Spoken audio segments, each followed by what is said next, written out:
Welcome to the Narrowboat that James built. I hope you're well, thanks for joining me. You've got to promise not to laugh at this, nor make any reference to it in the comments, but I'm now sporting a ponytail. This is possibly temporary, don't know yet.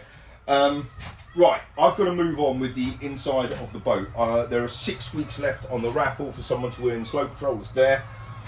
And really, I need, you've watched me for 4 years now, I work kind of better under pressure, so pressure's on. I need to kind of get this to a point where it's kind of comfortable-ish and not a complete building site.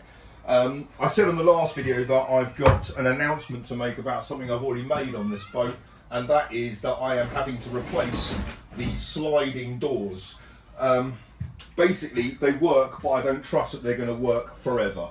And if they were to fail, then I am pretty foobarred, because I'd have to take everything apart, and I don't want to put it together with the mindset that I might have to take it all apart. So yeah, I'm going to kind of cut my losses and replace the doors. I might be able to actually retain the doors, because obviously these got to be hinged now, but I'm going to cross that bridge when I come to it. I'm not going to be restricted by having to use these doors, so we'll see.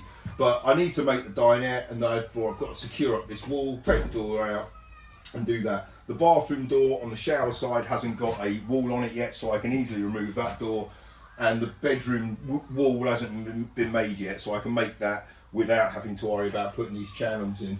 I just think it's the right time to kind of concede this one and say I think I did it incorrectly. I've been on quite a few boats that have got pocket doors. Some of them are like the proper kits you can buy, and they failed, so I don't know.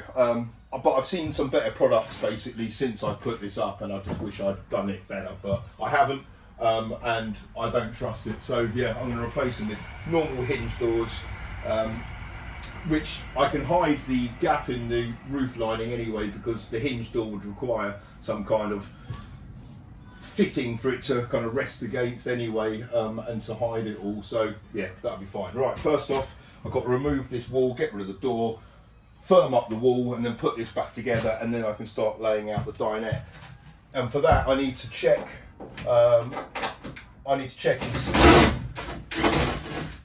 one in Skoe Patrol, check the height of that, because it's okay, it's quite comfy, but I think it could be better. Rob's one seems really comfy. I think it's lower down, so that might be the key difference. Right. Well, this is attached to that, isn't it?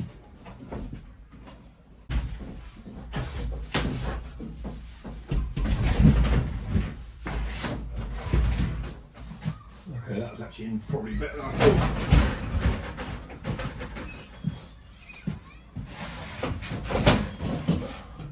Okay, we're clear.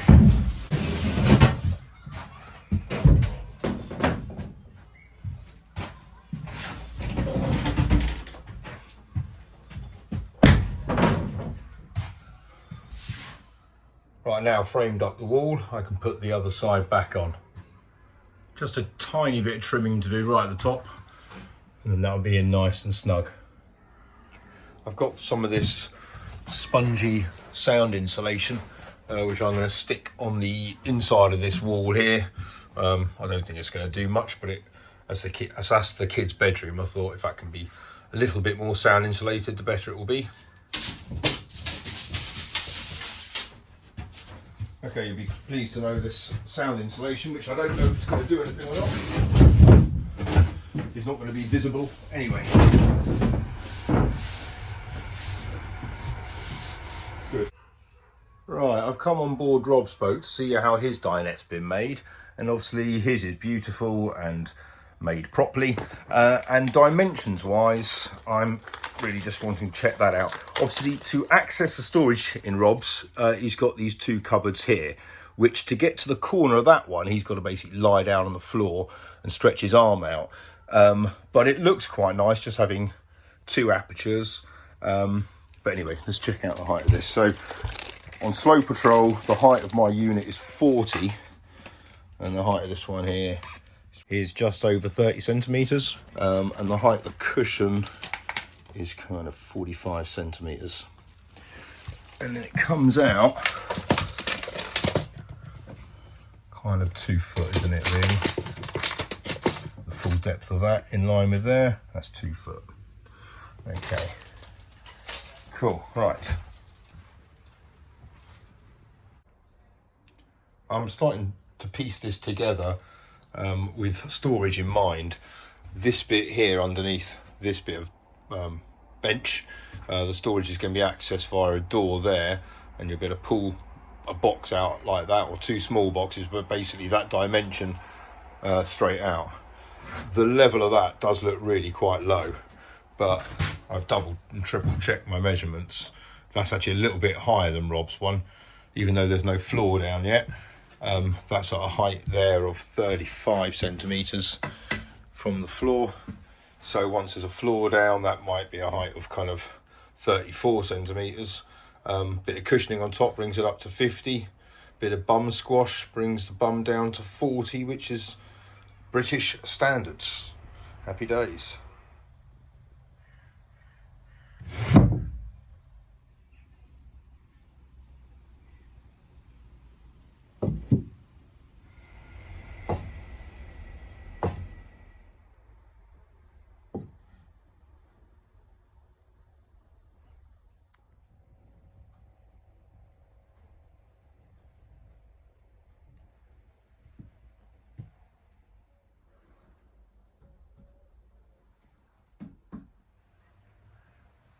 Right, the dry fit's going okay at the moment. This side's pretty much complete. The only bit attached is that end piece there. So it's all just being kind of held together by itself at the moment. This end here is going to stick out, but not as far as that one. So it's going to be a bit like an American style dinette, in terms of one person can sit there and opposite another person there. So yeah, it's looking pretty good so far. I'm happy with this.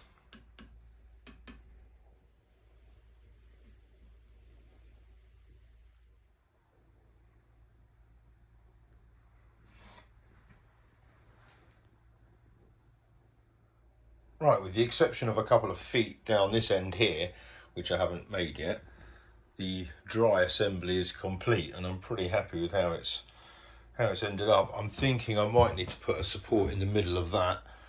I'll probably have a dividing wall in there anyway, in the middle maybe. So I might shore up that a little bit. But yeah, this all come out quite nice. My plan is going to have access to these are going to be actually through cupboards on this side here. So I'm going to have 3 cupboards there and a couple of shelves up here. So I'm going to have to build something out here, and then the cupboards will go all the way back to there. That's the plan for that little spot. And then that bit there, access to that is going to be to remove the seat cushion and kind of access it that way. I might make some kind of doors to go on the front, but there's going to be a table there, so that's not going to be particularly easy to access. I don't like having to take stuff off the dinette to access the storage underneath, but you know, if I just choose carefully what I stow away down there, that won't be too much of a problem.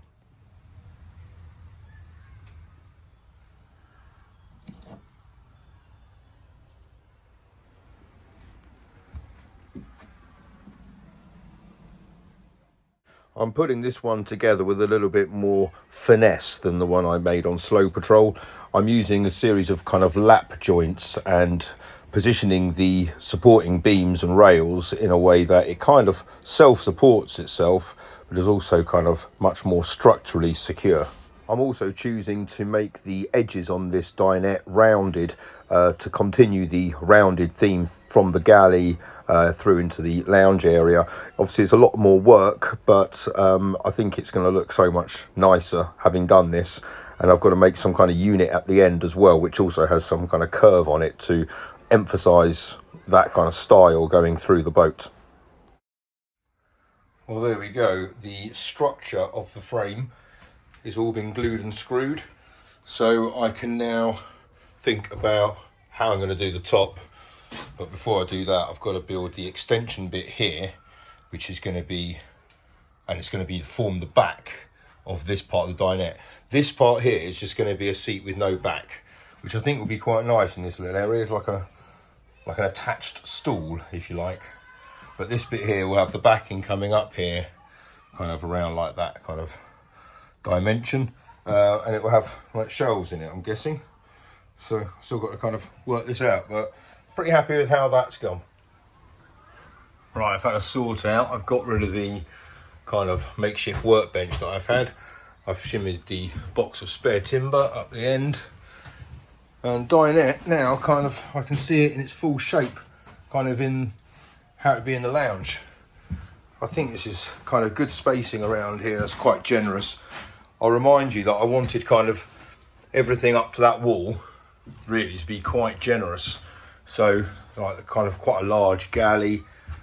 This bit here is quite a nice kind of space. I like the fact I can see width to width there, or if I move that I would. Yeah, and I think this would be a nice little spot to sit here, kind of by the fire. Lovely. Kind of, you can chat to people when they're working in the galley, or the kids can chat to me when I'm working in the galley. I'm trying to piece together this part of the dinette now. So there's going to be two doors here, one to access the storage, which is going to go kind of all the way back there, and then from the height of this upwards here, and this unit here is going to be shelves. And it's going to look like, I want it to look like it's coming out the wall, so it'll be made out of ply, and then bend, kind of curve, a little curve there, and to go straight down there, and then for the back of that one to come out, curve around there, and straight down to there. So that's going to be my plan. And obviously this is going to have a fascia on it. And then so I just got to kind of put the frame together so I can allow the curve to come down. I'm really struggling with the kind of dimensions and the look of all this. This is what I've made for the back support on this side, and this is going to be kind of shelves just through there, and then cupboard at the bottom. Nice little ledge on top. I've just got to bring that in a bit and get something in there to kind of keep that in place. But yeah, because it hasn't got cushions on it at the moment, it looks like that's too low and that's too high. Obviously the top of the dinette does have to be in line with the gunnel. So if the ledge is on the top of there, then the cushion can come a little bit, I'll clad that side here, so the cushion can come up a little bit lower. So I think that'd be quite a nice look. And from when you're sitting in the dinette, it kind of doesn't take up too much of the room because there's nothing coming here. You can still see through, it's still quite open, which I quite like. So I think I'm just gonna kind of get that secured up and then maybe start to look at how I'm gonna clad it.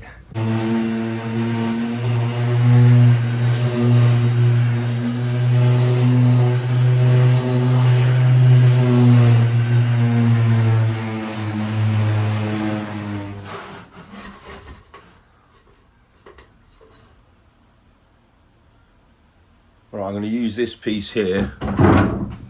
It's not particularly the nicest of patterns, but actually I might select a different piece.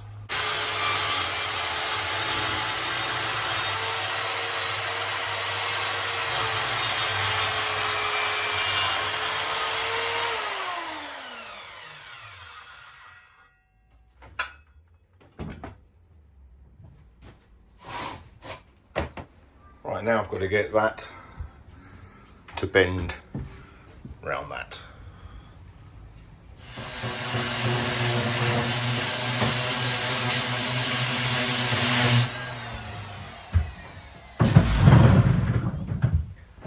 Right, I've taken the channel out of this upright here to take in that bend. Right, let's see if this works.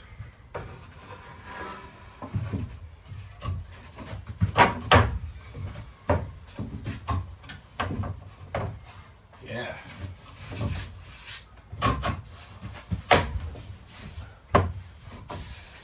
Yeah, that's pretty good.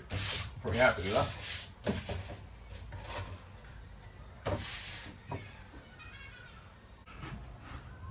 Right, now if I clamp this on too tight, that curve there actually touches that bit of bend, which I don't really want because then it kind of distorts the shape of it. So to keep it in shape, I've cut out a couple of bits of 5.5mm. That there, that gap there, bit I took out was basically 6mm. So I'm hoping if I kind of keep them in, then it will keep it in shape, and then I can fill that all up with spray foam and then glue and screw it in place, and yeah, that should be all right. I've made a little cutaway on there so I can feed some cables through from underneath the gunnels into this and then down behind the dinette.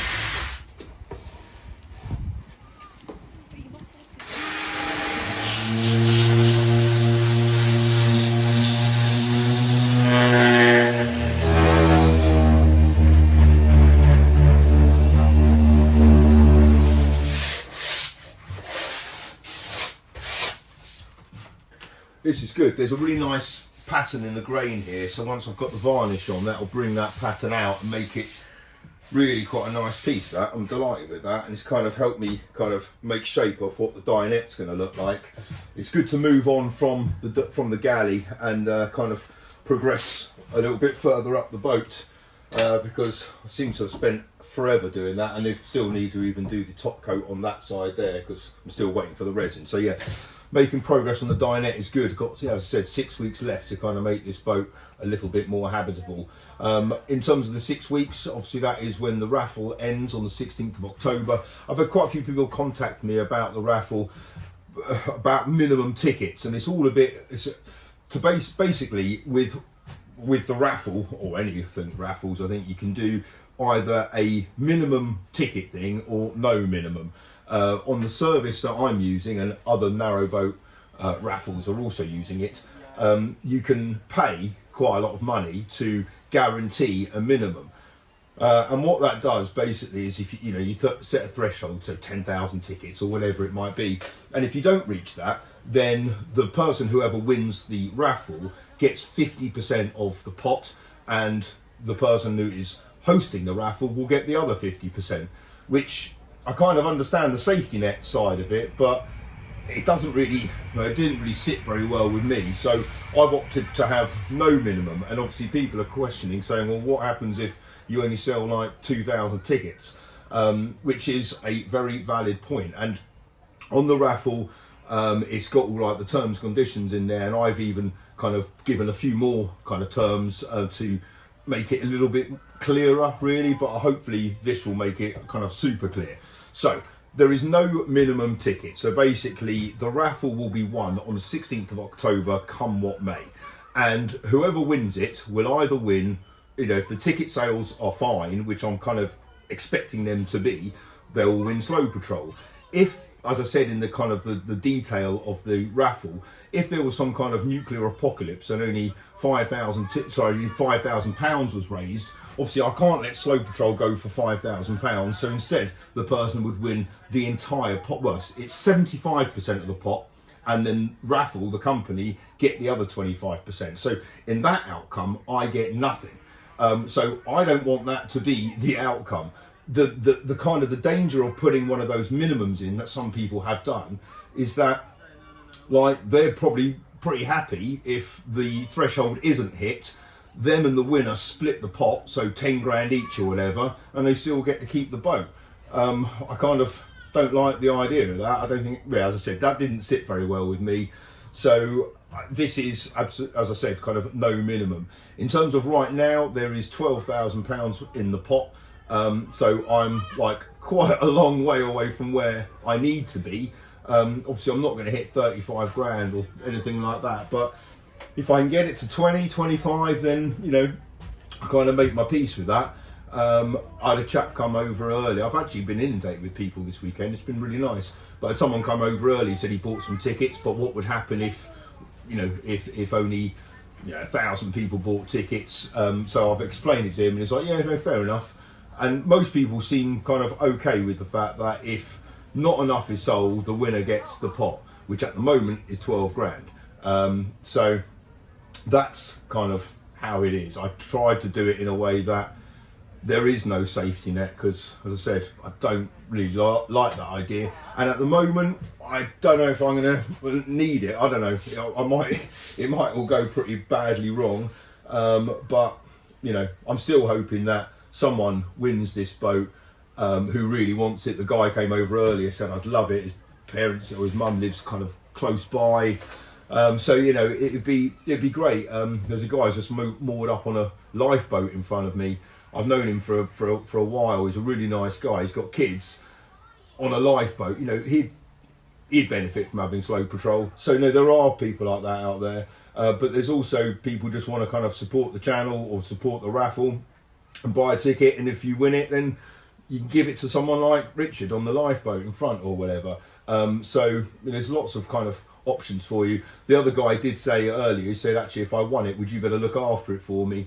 And I use it as a holiday or whatever. And I said, yeah, I mean, I'm going nowhere, so I can keep Skoe Patrol with me, and like you can have a couple of weeks holiday every year or whatever, and I'll just keep the boat kind of, well, he can get it insured and he can license it, but I'll just move it around for him and keep it all hunky-dory. So, you know, there's plenty of options, but anyway, we'll see how it goes. So 3 weeks in, there's 6 weeks to go, there's 12 grand in the pot. I've lost count of how many people have bought tickets, but it's not a busting amount. And well, let's see. Anyway, thank you so much for watching. Hope that helps. Take care. Bye bye.